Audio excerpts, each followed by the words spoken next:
bigger than your average kung fu flick. Ain't down for gore, suck my dick. Looking for a masterpiece, what shoes was last week? This my pick, let me tell you why quick. 1991, Riki-Oh son, bust a prison.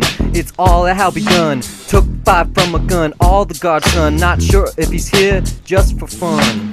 But then 3-on-1 in the showers. Bad dude, some with powers. Logic sours, half-baked plot towers. Double down by the hour. Manga adaptations are for cowards.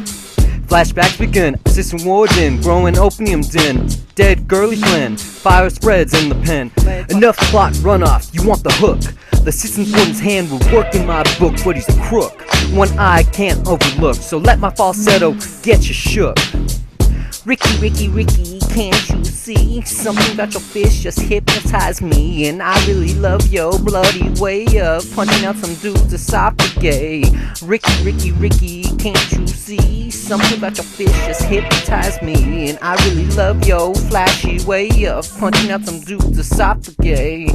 You could stop listening now, but you'd miss a spoken word. I don't care if they're absurd. Call this shit a turd. Raise your voice. Make it heard. Comments aren't gonna stop this. Make us a trending topic. Or you could instead listen to the review. Let us know if you feel this. Welcome to Debt to Cinema. I'm Brian Gillis. And I'm Steven Momanex. Like most people, we love going to the theater and catching the latest releases.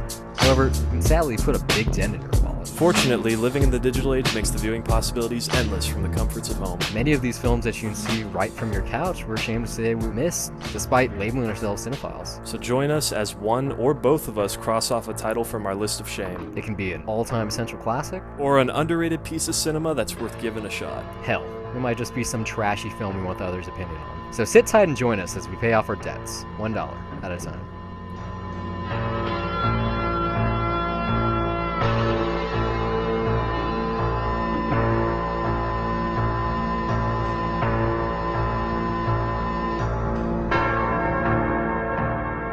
So had you ever heard of this movie? Nope. Nothing about it? You never seen the cover before? Never seen it in passing? Nothing? Nothing. Not until now. I mean, it's notorious. Like, it's renowned kind of in the same way that Evil Dead and Brain Dead are also.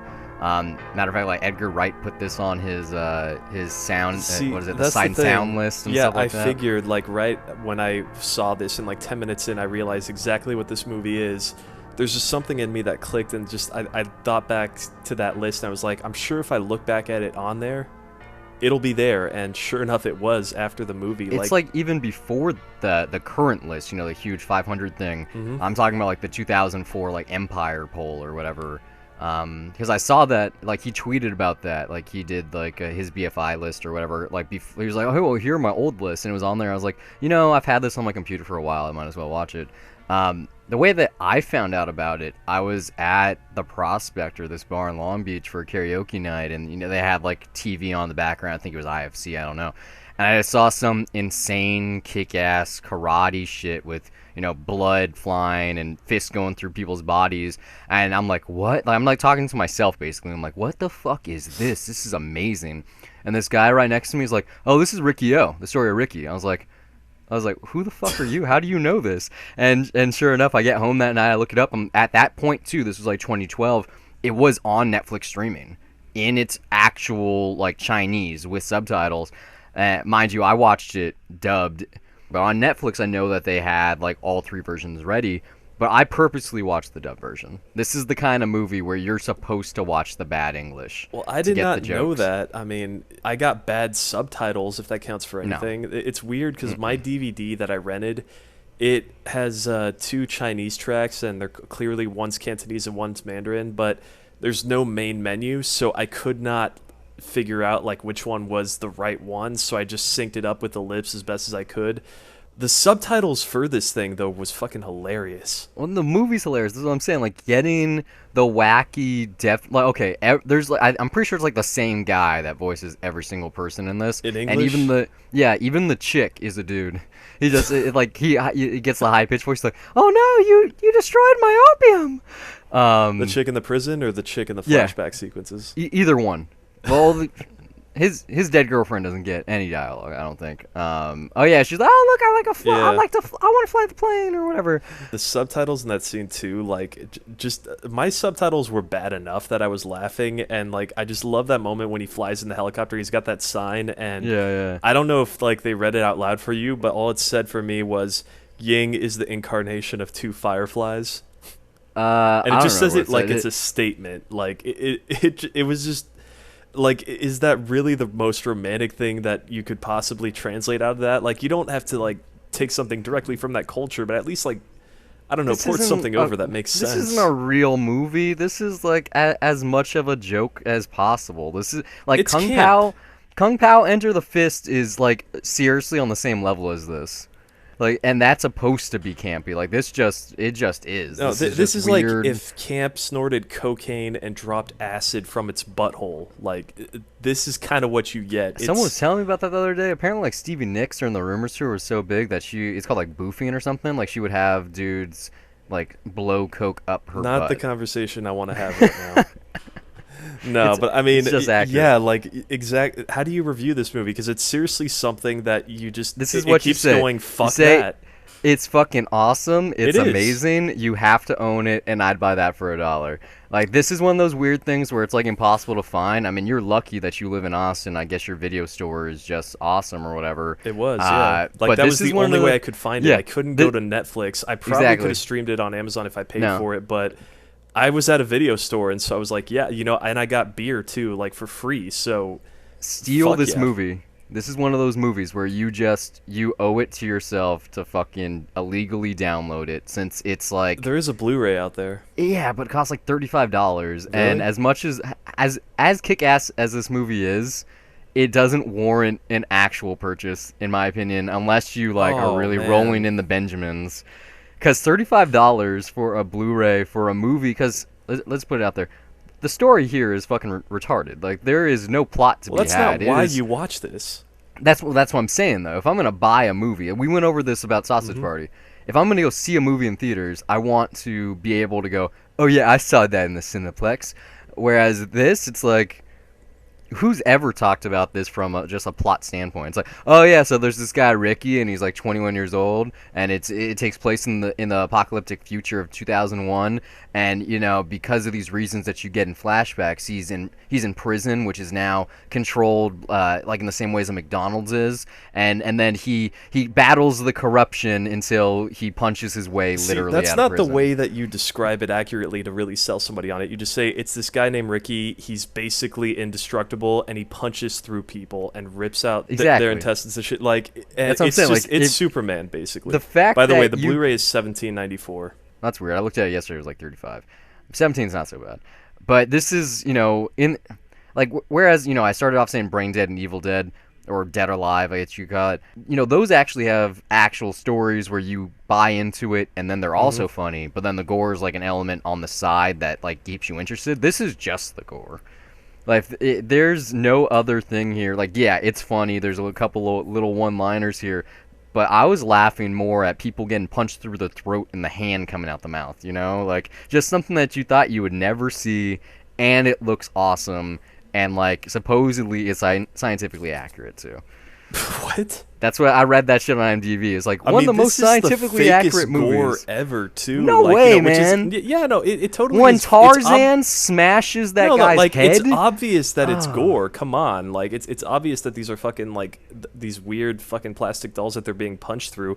I'm not saying that's a problem. There's clearly love and care, and that it's just part of the absurd when- silliness that you get to enjoy out of this. But Towards no, the that end, gore is you not see- realistic. It's not Tom Savini. Or bullshit. anything. You see, Oh my when God, you see no, like- fucking Ricky punch that dude's head off, and the brains are like flopping around in his skull. Like those are real calves' brains or something. Like I mean, it's not. It Oh, was this is a cheap- medical textbook. It felt like cheap gore, man. That's, you know, I'm not saying that's an issue at all. Like it's more of like a tiny nitpick, if anything, but it's not something that hinders my enjoyment or something that I expect to. Because especially if you're going to be this absurd like this, you don't need realistic gore. Otherwise, it would just be way too fucking creepy to watch. And I didn't mean realistic in as in like, oh my god, this is. You can't tell that this is a movie. It's cartoonish. It's camp. Like, obviously the gore is fake. That's what I'm saying. But it's like I don't know. It seems like okay. I said the first time I saw this or knew what it was in a bar. Mm-hmm. I'd seen that like when Tarzan, the big huge dude with the mutton chop, shows up and like his entrance is when he smashes that guy's skull in and he goes flying. I'd seen that GIF countless times on the internet, most notably on 4chan. And so I had that saved on my computer for a while. It was like one of the best things I ever saw in GIF form. But apparently, like the original Daily Show with what was it, Craig Kilborn or whatever, they used that clip on the show somehow. I don't know how you would get away with that on basic cable, especially then. But so it's a fairly noteworthy piece of the internet. I'm sure there's a lot of sections from this movie that people have seen just in passing on message boards or Reddit or 4chan or whatever, maybe even on Instagram or Snapchat if they got demented friends like I am. But I'm not that fucked up. I wouldn't share this on the internet. I'd recommend it to the internet, though. That's for sure. Did you research this director? No, like I know nothing about I have not read anything on Wikipedia at all. His I saw this movie and that's it. His name's Nai Choi Lam, and he most of his films are apparently like this. I got to see some more. They have some kick-ass titles. His final one from 1992 is called La Mao, and it's about and which translates to the cat. And it like just let me read you the description right here. An adaptation of the novel Old Cat by Ni Yang, a cat from outer space teams up with a young alien girl and her knight, along with an adventure novelist named Wisely, to fight a murderous alien that possesses people. That sounds like the best movie of all time. He made something else called, Erotic Ghost Story. There's one called The Seventh Curse that has Chow Yun-fat in it. I think this might be my new favorite filmmaker. There may have been something from this guy already at Weird Wednesday, for all I know, because this is exactly that type of flick. Like, it's just that fucking weird and out there. It has these weird-ass characters in it. Like, just as far as characters, like, where the fuck do I start? Like, you know, you think that when you first see the assistant warden, that's about as weird as it's going to get. That's Ricky's dad. The actor that plays Ricky, that's his real dad. Like, in real life? Yeah, in real life. That's fucking weird. That's so cool. That's like a perfect example of how awesome this movie is. Can you imagine playing the villain across your son, and your whole thing is that you have a hook for a hand and a fucking golden fake eye? And you also have like a porn shelf in your office. Yeah. Like that's one of the few details I could at least see from the distance on my shitty-looking DVD. But oh no, I don't think there's a good copy. This is no. 1990s Even the Blu-ray Hong is an Kong SDM convert, cinema. so yeah, it no, looks this like was shit. No matter where this you was probably find filmed on VHS.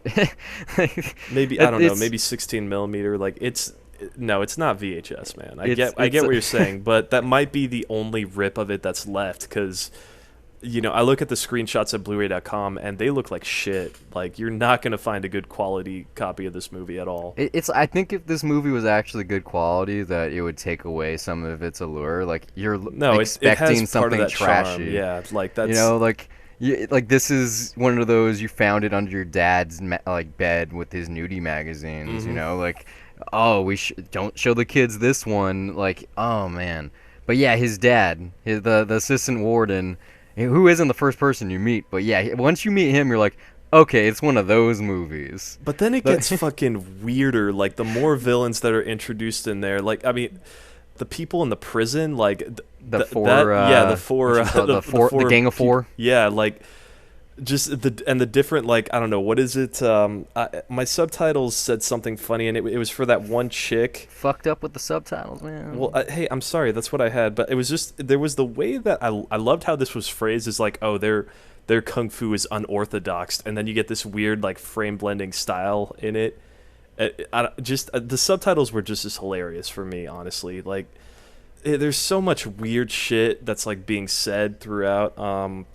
There was this one. I didn't really write notes, but I wrote this one line just because I found myself like laughing. I was like, I have to talk about this. But it's when the one guy is getting out of the bathroom and he's singing. Like this is the guy that like rats out on a bunch of the other inmates.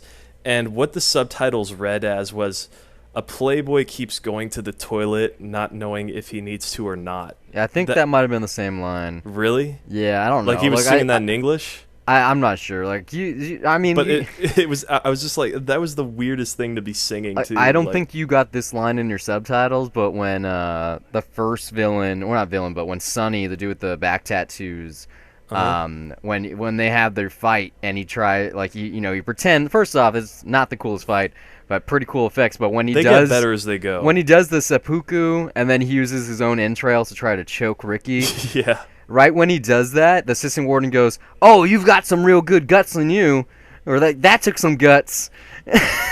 Man, a funny one. I don't know what his name was in the dub version. I think it was High though. In I'm talking about the guy with the strings.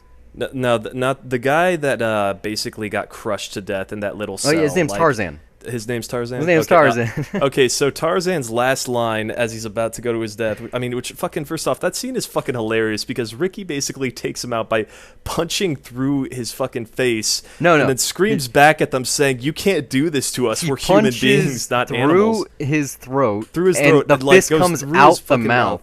And then he punches his fist so hard that it shatters and leaves, like, just, I don't even know. Like, it splinters literally down the middle. Like, that was probably that was the moment in the movie where I went, okay, this is one of my favorite movies now. Okay, but here's the thing which was weirdly racist, was that Tarzan's last line was, "Mammy, I'm coming home." No, yeah, see, you fucked up with the subtitles. Because you got to remember... What did it say for you? Because was that like his last line? I got "Mammy, I'm coming home." He it was said so something, fucking weird. I think he said something like Ricky, go get him, or I don't fucking remember. But the fact, you gotta remember, it's not like they took the Chinese script and some guy, wrote it down and made the subtitles. This accurately. Like, exactly. This is an underground flick at this point. The subtitles are just as inaccurate as the dubbing, but at least with the dubbing, you get intentional comedy. Like, if you've ever seen any of the old Bruce Lee movies, like basically any of the Jackie Chan movies, any movie with dubbing, like, it's not supposed to be accurate. Well, throughout this movie, you're getting intentional comedy regardless of the... I mean, you know what? You should have told me to at least watch this in English. I'm putting that on you. I didn't know. I didn't know. As soon as this movie starts and you get that text overlay where it's like, in the year 2001, like, this was 10 years after the movie was made. This seemed like a pretty cool, like, Roger Corman, almost Death Race-like flick, even though his Death Race is not set in a prison, but the remake is, which is a better is actually movie. A pretty cool movie. Yeah, that remake is actually pretty good. If I had to, like, summarize this movie, it's basically Fist of the North Star meets the Raid 2 mixed with RoboCop. It's like you have this guy that can't be destroyed. He's in a prison doing some kick-ass action, and then there's intense gore that is so good it's hilarious. Which, can we talk about his powers? Because, I mean, according to the subtitles, all it is just, all they said was it's breath control. Like, that's no, in the dubbing, you master it breath control, says, this you is fucking like, get it. Like, no, this is some, like, ancient, like, actual, like, not historical, but like yours, like, actually had, like, some sort of method behind it. Whereas this mine, it was just like, oh, you master breath control and you can do all this shit. This and that's is like it. a mythological Chinese superpower, okay? Basically, like, you harness your chi, and then the way it works is the more strength you, defeat or whatever, the stronger you get. And that's why Ricky, throughout the movie, the more people he like, kills, the stronger he gets. The more, like, outlandish his abilities become. You know, you got him fucking surviving without air underground for 7 days and no food, and and punching through a prison wall, and by the way, just every time you reminded me of that, and the main thing I'm thinking of is that dog that just gets sliced out of nowhere. And I'm pretty sure his dick those are the kind of surprises thrown down the pipe. The shit that is in this movie that comes out of nowhere, like you could talk about it endlessly.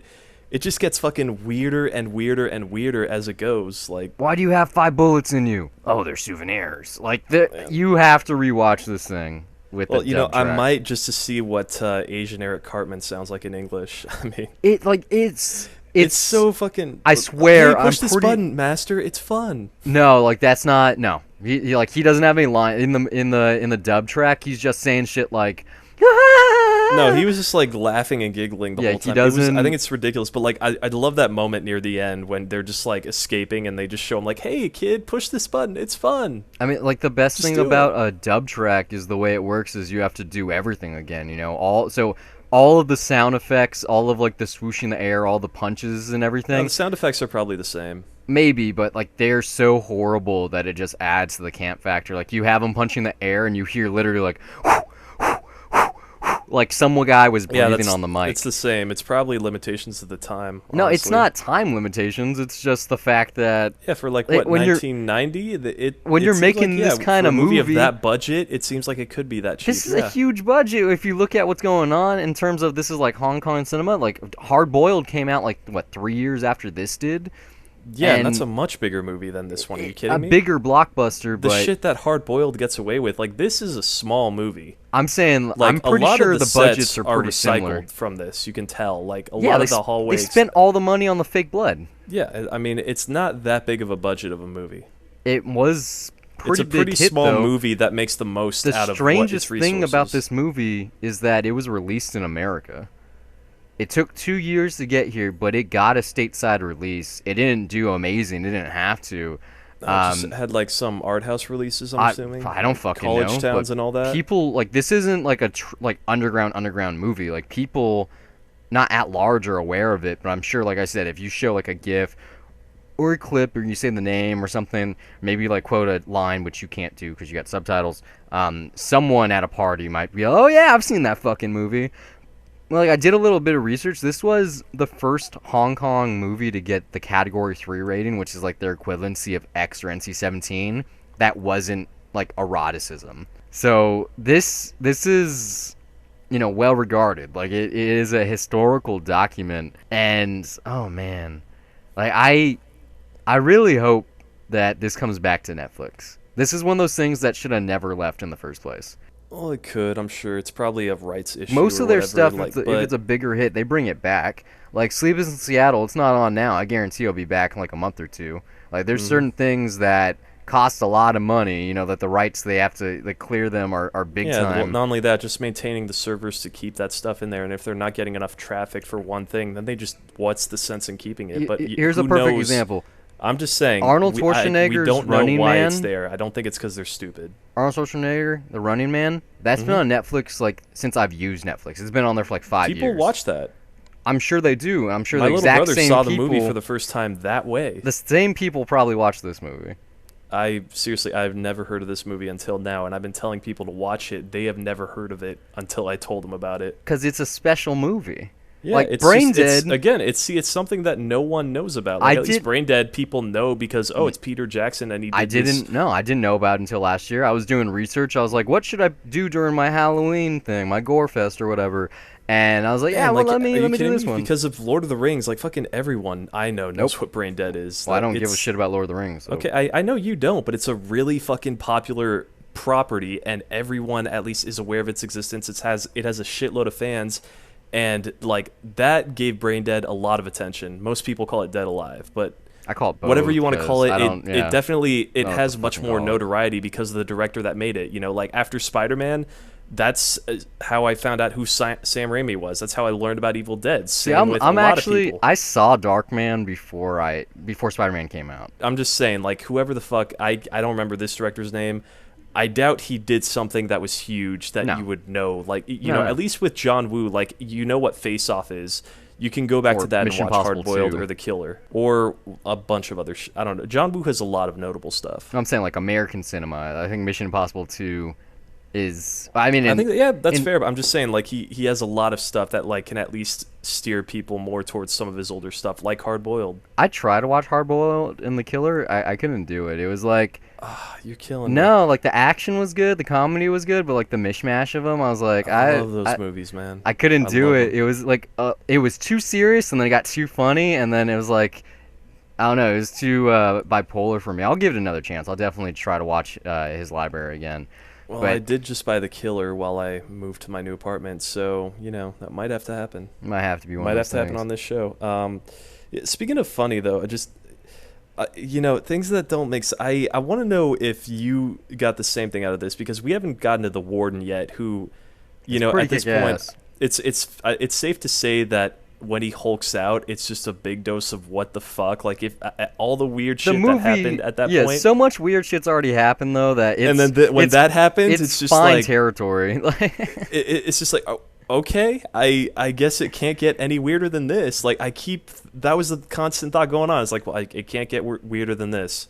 Nope, I guess this is it. And it just keeps pushing that bar. I mean, we were talking about the assistant warden earlier. That as soon as you realize that his glass eye had mints in it, like, that's when I knew the movie was, like, bonkers. Like, but here's the like, the warden's medicine, which, from the shitty copy that I had, the best that I could tell is that it's a glass of water, it's Lucky Charms, and it's Reese's Pieces. No, it was like 3 different kinds of medicine, and basically his medicine is what all look like stops cereal him. and candy. It's what prevents him from becoming a monster. Like, cause he whenever he gets mad, like, at first I thought it was like, oh, is he like scared and he doesn't want to like have a heart attack or something? And then you realize, like, oh no, like, he's so mad that if he doesn't get his medicine right now, he's gonna fucking kill everyone and turn into like Godzilla.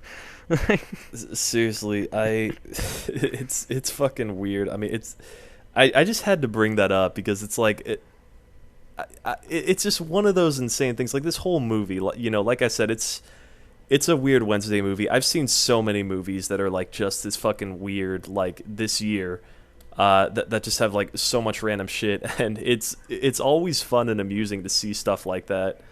I think though what makes this one, like, at least sort of like, you know, even though I know that this is a weird ass movie and that's like the point, to give it some sort of credit, like, at least for the craft that it's done, like, oh yeah, it doesn't, you know, and I'm not. I'm not trying to spite you here, but it doesn't pull off a Freddy Got Fingered. What I mean by that is that Freddy Got Fingered is a movie that doesn't have its gags escalate. It just throws a bunch of offensive shit, and they're all kind of scattered around. Like, okay, the fucking umbilical cord is probably just as edgy as the horsecock thing in the beginning. This movie just, it escalates. It keeps getting more and more and more insane, and it makes it more and more and more surprising as you're watching it. And that's really just part of the joy of watching this, is that if you're into it and you just want to see how fucking weird and out there and just fucked up it can get, it'll keep going and it'll keep surprising you along the way. Yeah, I'm such a weird bastard that I wasn't let down or anything, but I was kind of upset that I'd already seen most of the good moments. Gore. Yeah, like, cause I was like, oh, like, I was looking for a little bit more. I was like telling people I saw this at my friend's house for his birthday, and I was telling him, like, oh, your dad's gonna love it. It's kind of like Machete, which it is in like a certain way. I was like, that, as far as just the gore, fight actions, and, yeah, the intestines, but like, stuff, yeah. You know what? This movie tops that. Oh yeah, sure. definitely. Like, I mean, you couldn't make a movie like this for mainstream America. Like, oh man, like, Rotten Tomatoes. That's the weird thing about this movie. We're gonna talk about that. This has like an 89% on Rotten Tomatoes. Yeah. I'm okay with that, but what There's nothing wrong with that. People see at least what this movie is. I'm okay with that, but what I'm saying is, how fucking weird can Rotten Tomatoes be, where they give a movie with literally like zero plot, almost perfect rating, and then, you know, they give something like Suicide Squad. I knew you were gonna say that. Like, as some, you want to know why?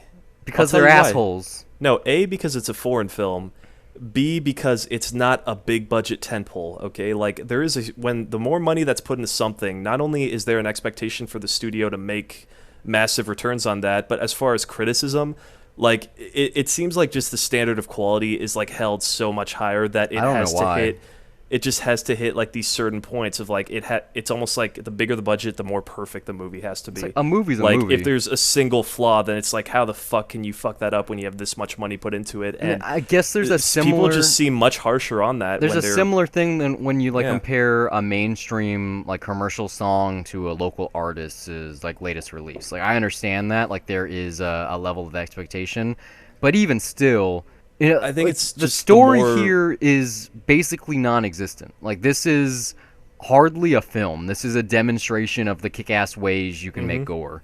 It's also, the cheaper that something is, I think you can at least get away with it, like, as far as plot, as long as you have passion for it. Like, it's not like, you know, this whole artistic, you know, film school bullshit of like, you know, oh, it was very small and meaningful because it wasn't this big Hollywood thing. No, but it's just, I do think, yeah, the more apparent the limitations are, if you can at least see the filmmakers trying to overcome that by putting something special together, then yeah, I think there's this natural tendency, just not just as critics, but just to be charitable to a movie like that. That's, you know, like, for something like this, if it costs like what, $30 million, then no, I don't think I would be nearly as nice to it. It's not like, I don't know, the difference between I mean, the original Death Race and the remake. Like, we're as fun as that remake is, like, yeah, there's more charming aspects of the original. as a critic or a viewer, I don't think you're supposed to go into a movie considering the, what the budget is or anything of that nature. You're just supposed I'm to not watch saying it. how you're supposed to go into Sure, it, but I do think you like do it knowing inherently, these yeah. other,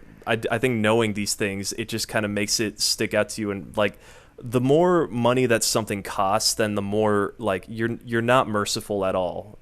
Which is wrong. If something, yeah, like.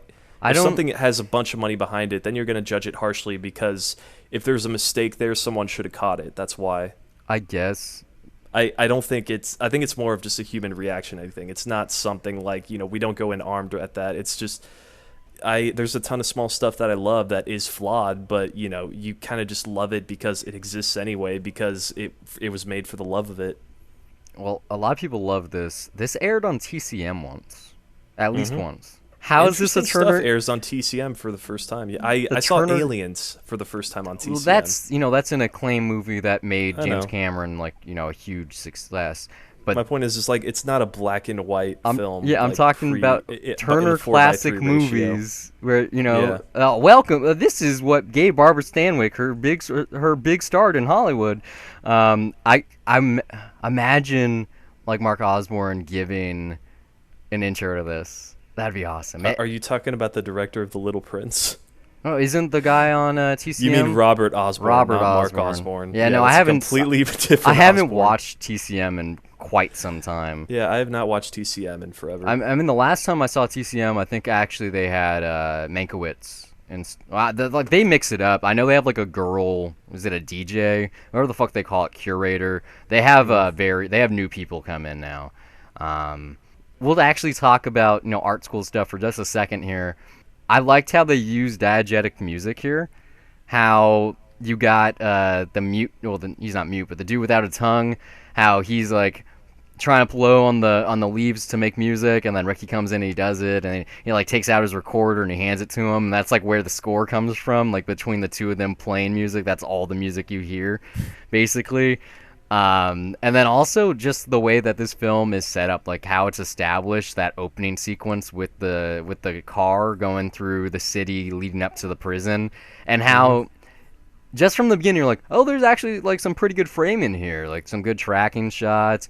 You got some like good angles, like the way how like the credits kind of barely give you enough. It's like a frame within the frame, and see, that's one of the things where like knowing nothing about this, I thought like, oh, is this a prison flick? Is this something along the lines of Startup or something? Is that why he's having me watch this? Because I knew nothing about it. And I just thought, okay, the title's translated in English. It's probably not that great a title, fine, but all right, a prison flick, sure. But I'm game. Let's see what it is. Yeah, it looks like a very well made, like it sets it up with the music. You get that text where you're like, oh, you're kind of buying into it, and then all of a sudden they scan his chest, and then he stops them like with the fucking with his arms, with the batons, yeah. You're like, oh, this is adapted. Okay, I see. I see. Like, this is a comic book movie. Game. This is a manga movie. I didn't know that. And then you get to the fucking bathroom scene, and I'm just like, oh shit! And when the dude's nose comes off, and then it just escalates and gets weirder and weirder. Like, I feel like a dumb viewer here because there were actually moments where like I kind of watched it with excitement and like thinking like, oh man, what's he gonna do now? Like when he gets stuck in that room where the cement is pouring in, like there was a part of me that was thinking, holy shit, what's he gonna do? How's he gonna get out of this one? I was just leaning in. Oh, he runs through the door because he's Superman. Yeah. Because he's super powerful. Of course, I love idiot. When he's trying to stop the ceiling from crushing him for a long time, and then he's like, fuck it, I'll just run through these bars. I was thinking the whole time, dude, they're wide open. Why don't you just do that? Like, but like that was a nice, weird surprise too. When the other guy got up, I was just thinking like, no, Ricky, don't die. And then he gets up, I'm like, yes, thank you. I like how the warden goes from being like the menacing like villain, and then the assistant warden, and then the warden shows up and becomes like the weird sidekick, like the henchman. Yeah. And just how he gets his due with his other eye getting hit out, his other arm getting sliced off. You're like, okay. You get that fucking James Bond villain sort of live and let die death. Have you seen that movie? I don't know. I kind of forget. It's a really fucking weird and out there Bond James film. Bonds but I which. thought that was a good homage to that, like especially because that was a villain that had a hook for a hand as well in there, or one of the henchmen did. But yeah, I mean, just that one, the assistant warden seems he seemed to be straight out of Live and Let Die to me. So what's your favorite moment in this before we go? Oh, I think I've said it. I don't know. There's so many. Your man. favorite piece of gore. Like if you had like someone never heard of it, you're like, have you seen the Riki-Oh? And they're like, no. You're like, oh, you have to see it because this happens. What would be your thing? Probably the exploding head. Yeah. Just because someone punching like he doesn't punch it. He takes his both hands and like sandwiches the head, and the hands go through the the brain. I know, and it's just like crushing it like a watermelon. I don't know. You get my reaction. You get to a that, line like, of dialogue, by the way, later in the movie where the assistant warden's like, when they're in the prison cell before the ceiling comes down, where he's like, Tarzan used to open coconuts this way. His brains are gonna go everywhere. You know what? I'm gonna watch this in English. I told you, watch it in fucking like no, like yeah. I was like, do I download it in English or I download subtitles? I was like, no, not. I was thinking, I was like, Edgar Wright did not watch this with subtitles. No one's ever seen this with subtitles. I did. Like, why would you take away, like, if you're reading I'm sorry, subtitles? I didn't know. No one told me. You should have known. I did not know what this movie was. You could have told me. I'm surprised you didn't do some research. It's like when I say, hey, we're watching Daredevil, be sure to watch the director's cut. I tell you that right offhand. I don't say watch the theatrical. I'll watch the theatrical. I like both versions of that. I know you do. I'm just saying. My point is, hey, like, make clear what version you want to watch right away. Okay. But hey, the subtitles were just as funny. No. You don't know? Thanks for listening. We hope it's been a pleasure. If you like this show and you want to hear more of our wonderful voices on a weekly basis, check out 2 Cents. I'll recap what's happened in film, TV, and tech news. We're also on the titular Dollar Review Show, a spoiler-free critique of new releases or anything we've discovered on our own, whether that be TV, music, etc. You can find all of our content at dollarreviews.net. Follow us on Twitter or like us on Facebook at Dollar Reviews. And we're also on Google Play Music, iTunes, Pocket Cast, TuneIn, Stitcher, SoundCloud, YouTube, just about anywhere on the internet with hours of content available to you for free. But for those of you that feel that the show is worth your dollar, you can send us a donation at patreon.com/dollarreviews. Contributions not only earn our undying love, but they also make it possible for us to improve our recording equipment and to give you the highest quality episodes possible. But more importantly, they'd be helping us acquire the content to review. You know, trips to the multiplex are expensive, and the more donations we receive, the more films we can review for your listening pleasure. If you listen somewhere we're currently not available, you'd like to contribute some talking points, send a Death to Cinema request, or if you just want to laugh at us, you can do so by reaching out to us on social media or send an email to brian@dollarreviews.net. Or you can email me as well, steve@dollarreviews.net. You can follow me personally on Twitter at Brian Gillis, that's BRYONGILLIS, and now you know how to spell the email too, and also under the same name on the lovely site Letterboxd, which acts as my film diary, where I rate films I'm watching, write the occasional review, and even sometimes compile lists. You can also find me on Twitter at S_MTX, and also follow my film diary at Letterboxd under the same name, where I log everything I watch, and sometimes write brief reviews. That's it for this week. Until next time, keep the change.